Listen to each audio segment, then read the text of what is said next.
Hi, another component of on-page SEO is to make sure that your images are optimized. Optimized images are very good for SEO practice. It can help your content to rank higher in Google, and it will help your image to rank higher in Google Images. You have to know that Google cannot read images. You have to let them know that what your image is about. So in order to make sure that your image is SEO friendly and it is optimized, you have to apply following settings. First, make sure your file name is same as the keyword.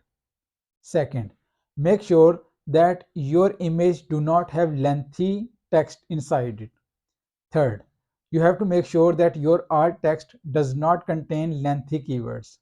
Fourth, you have to make sure that your alt text is descriptive and short, just like first video I've shared in on-page checklist SEO.